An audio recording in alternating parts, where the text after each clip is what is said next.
What's up, Lunker League? I'm out here in San Jose today trying out Almaden Reservoir. Supposed to meet somebody out here today, but you get zero cell coverage. So if you guys are coming out here, make sure you plan beforehand a meeting spot. I believe maybe text will work out here, but I was communicating with him through the FISHBRAIN app, so didn't really work out for me. So it's already midday, so I'm gonna just get my hook in the water, see what's going on. Let me give you a look.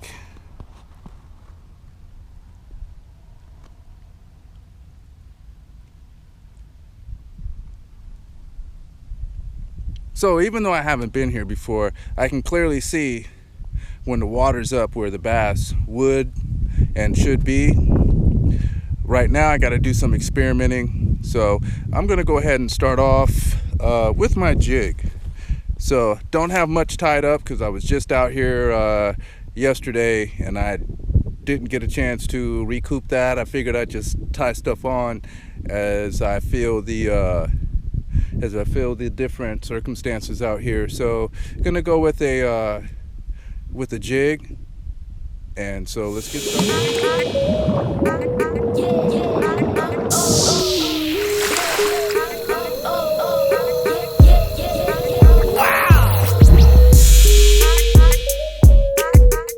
Alright, I figured I'd stop here. As you can see, there's not a lot of natural cover in the water. What I have heard about wood is that they'll try to get right to the top of this wood because it's sticking out. It has heat coming from the sun, bringing that down. And from what I understand, that even just a few degrees can make all the difference in the world. This turned around, I guess. All right, I need to rework my missile bait. Cool, that's where you were. All right. I already see plenty of line here.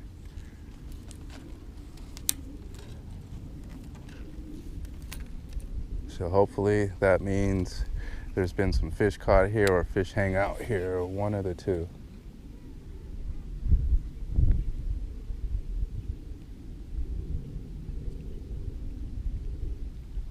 Wow, that's pretty deep. Kind of keeps going.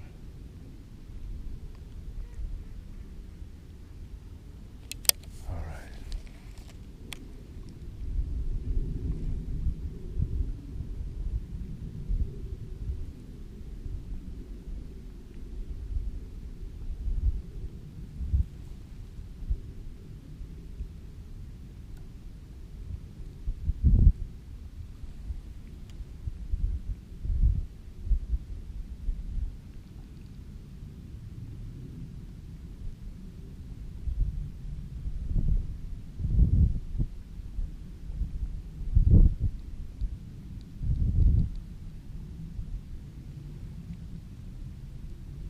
It's extremely deep.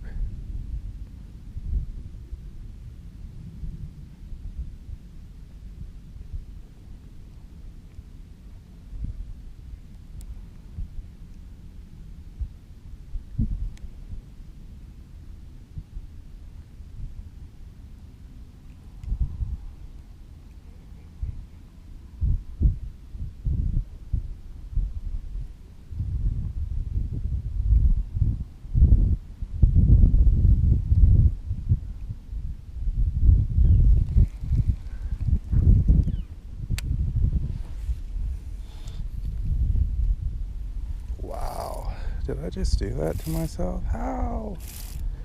Well, it's still going down, I think, so we'll see.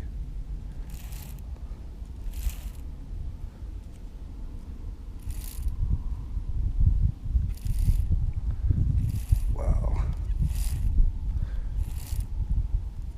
Come on, thumb. And guys, if I could just use my thumb a little bit more effective.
Oops, can't have that.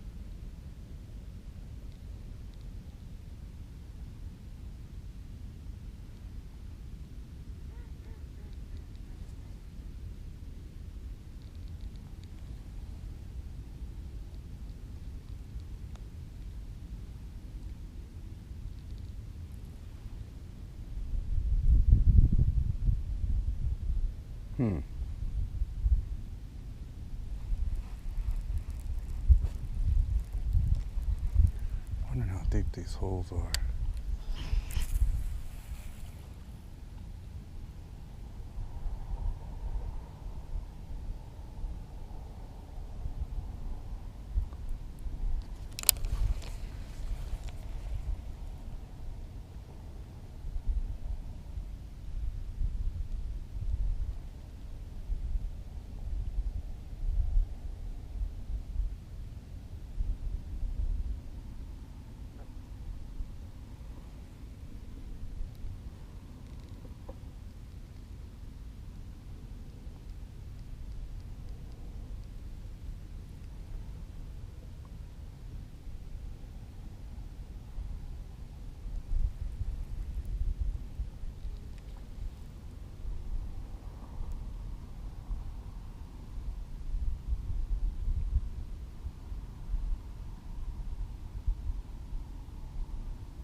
Oh yeah.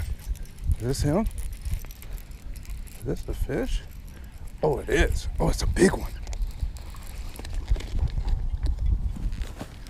Oh yeah. Oh yeah, folks. Are you seeing this? Woo! Got the jig, the missile bug. Got the nice fish. Look at that. Oh yeah. That's what I'm talking about, folks.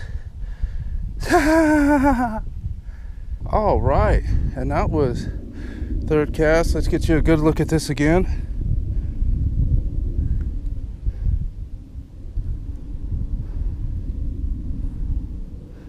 All right, so I'm gonna have to get him back. All right, let's have some fun with this.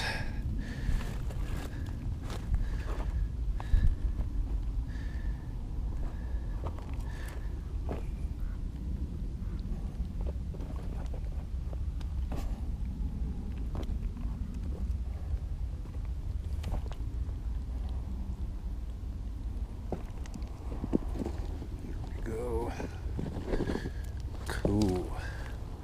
Let me get right here. One more last look. That's a big one.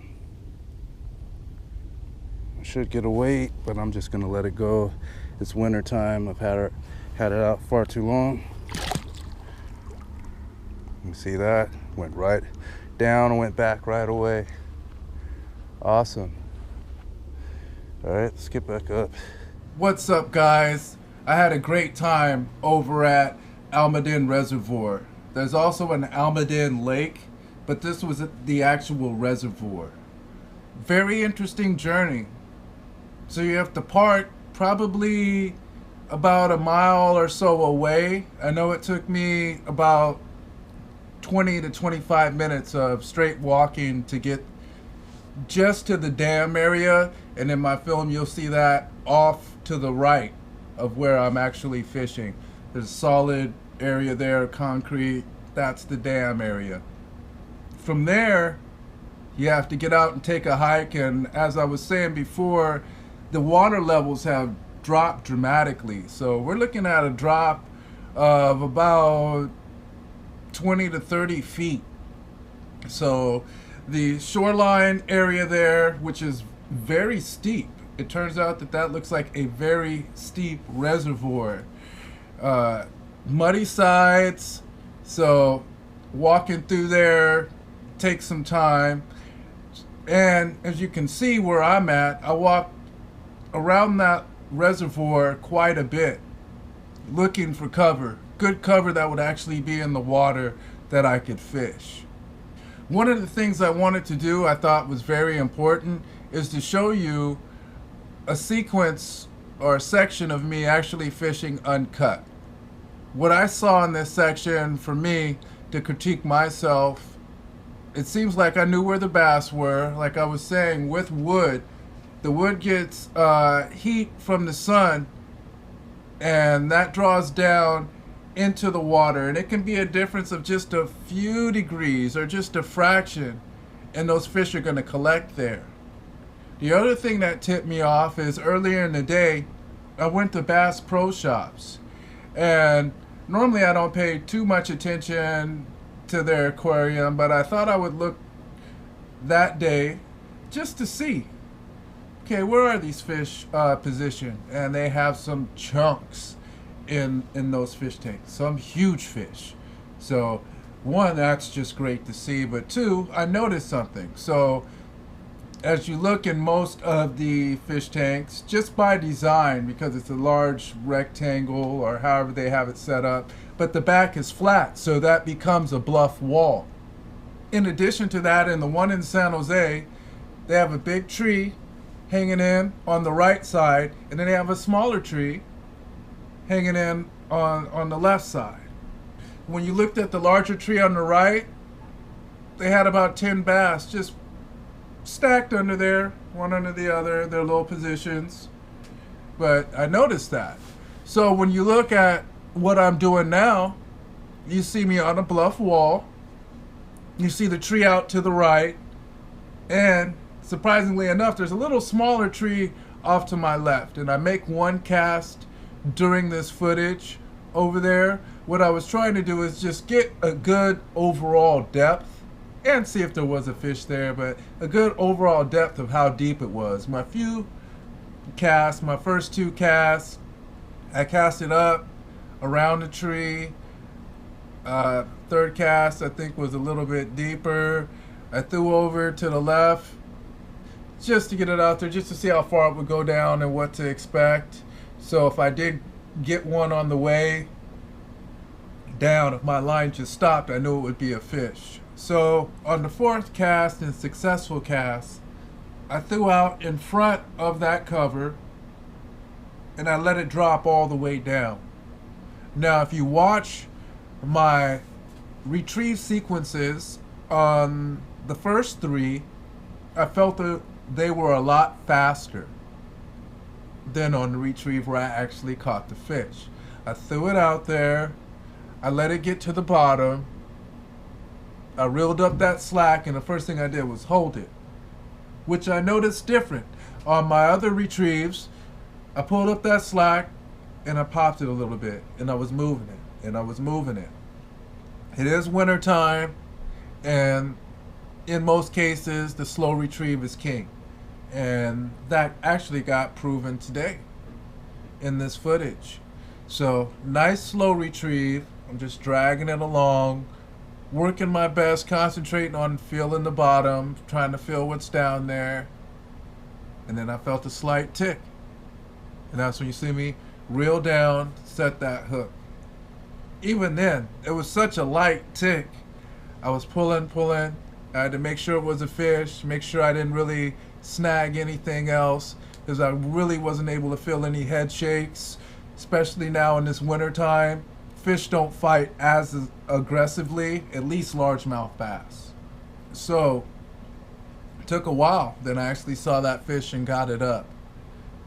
I was using a 3/8 ounce green pumpkin jig designed for grass, so it had a cone-shaped head, and on the back I had a baby D-bomb missile baits. I don't know what they label the color, but it had elements of brown, like a peanut butter and jelly style. The purple and the brown mix. As I was fishing there, I happened to look over on the side, because like I said, remember, I'm standing where the water would be. And I happened to see one claw, a deep burgundy red with a slight hint of orange. So that peanut butter and jelly with that purple and brown, I see how it kind of matched the hatch a little bit, and green pumpkin is something that always just really works. I chose the baby D-bomb for the minimal flap. It has good appendages, but doesn't flap as hard as, say, a rage tail or a kraken craw with really large claws, and they've got the blades at the end of their claw like my hand would be, where it flaps and makes a little bit more commotion. This had more of a subtle movement, which is why I chose to keep using it. I know I said in the video that I was out there yesterday. What I meant is that I was in another spot in San Jose, and I had used that same jig to catch a fish. So that was one of the things that motivated me to start with that jig. So I hope you can rewind this, take a look at it, look at the differences in my retrieves. Of course, I did bird nest. That's actually just par for the course. That happens to me. This was a straight sequence of when I first got out there, a run of just straight 10 minutes, which I did not edit or actually cut pieces out up until after I caught the fish. So I want you to see what I do, because a lot of that's cut out. You know, many times in these videos, you know, I try to give you from cast to catch, to give you the most information possible, where I cast, what it looked like. But many times I just cut out my other casts and retrieves. But I thought, since I did catch this fish in such a short amount of time, that it was great information. It was a couple casts in, so one, you can see me just getting used to the day and trying to get my thumb in gear. Two, you can see what I do and what I've heard many beginners do. You know, I'm fired up. I'm ready to catch a fish. So much sometimes to where I'm like, all right, let's just get started. It's gonna work. Let me just get my hook in the water. And my retrieves were much faster. And I could see in the film where I settled in, and right when I settled in, I got the hit. So I want you to see actual winter retrieve. Nice, slow done. That was successful. That was a really nice fish. I was excited. So hope that gave you a lot of good information there. The line I was using at the time is a 15-pound Seaguar red label. The rod I'm using is a 7-foot medium heavy.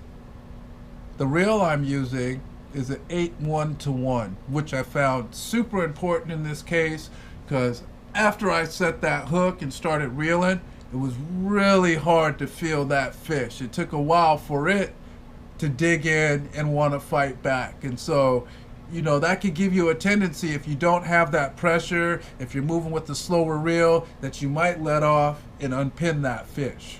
So with a technique like that, which is a slow moving finesse style of technique, where it is a slow moving bait, those high-speed reels, gear ratios, and most importantly, the inches per turn is really what's going to make a difference in you gaining contact with that fish, not letting it get ahead of you or pull you into some cover if you can help it.